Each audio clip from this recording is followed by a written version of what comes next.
जय हिंद। चलिए शुरू करते हैं क्लास 10 के श्वसन चैप्टर का सवाल नंबर 2। सवाल नंबर 2 में है मछली, मच्छर, केचुआ और मनुष्य के श्वसन अंगों के नाम लिखे। सवाल हम लोग से क्या पूछा कि मछली, मच्छर, केचुआ और मनुष्य के श्वसन अंगों के नाम लिखे। पहले समझते हैं कि श्वसन क्या होता है, उसके बाद श्वसन अंग क्या होता है उसको समझेंगे। देखिए श्वसन क्या होता है, सांस लेना अथवा सांस छोड़ने की प्रक्रिया को श्वसन कहते हैं और जिस अंग के द्वारा सांस लिया जाता है उसे ही श्वसन अंग कहते हैं। तो समझ में आ गया कि श्वसन अंग क्या होता है। तो चलिए इसके आंसर को देख लेते हैं कि आंसर क्या है। देखिए हम लोग का आंसर है मछली, मच्छर, केचुआ और मनुष्य के श्वसन अंग निम्न है। यानी मछली, मच्छर, केचुआ और मनुष्य के श्वसन अंग जो है निम्न है, मतलब नीचे दिया गया है। देखिए पहला नंबर में क्या है, मछली है।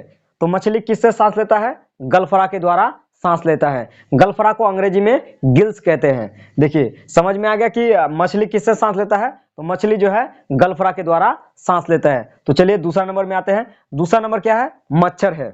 मच्छर किससे सांस लेता है, मच्छर ट्रेकिया के द्वारा सांस लेता है। किससे सांस लेता है, ट्रेकिया के द्वारा सांस लेता है। तो चलिए आते हैं तीसरा नंबर में। तीसरा नंबर में क्या है, केचुआ है। केचुआ जो है किससे सांस लेता है, त्वचा से सांस लेता है। केचुआ किससे सांस लेता है, त्वचा से सांस लेता है। त्वचा का मतलब होता है स्किन। त्वचा का मतलब क्या होता है, स्किन। यानी केचुआ जो है स्किन से सांस लेता है, यानी त्वचा से सांस लेता है। समझ में आ गया। देखिए चौथा नंबर में क्या है, मनुष्य है। मनुष्य किसके द्वारा सांस लेता है, फेफड़ा के द्वारा सांस लेता है, यानी लंग्स के द्वारा सांस लेता है। फेफड़ा को अंग्रेजी में क्या कहते हैं, लंग्स कहते हैं। ठीक है, तो मनुष्य किसके द्वारा सांस लेता है, तो फेफड़ों के द्वारा सांस लेता है, यानी फेफड़ा के द्वारा सांस लेता है। देखिए अगर आप कहेंगे कि मनुष्य जो है नाक के द्वारा सांस लेता है, तो नाक के द्वारा सांस नहीं लेता है। देखिए नाक क्या है, नाक एक हवा जाने का माध्यम है। देखिए हम लोग जो हवा को सांस लेते हैं यानी वायु को सांस लेते हैं जिसमें ऑक्सीजन होता है, तो ये जो नाक है हवा को ले जाने का माध्यम है।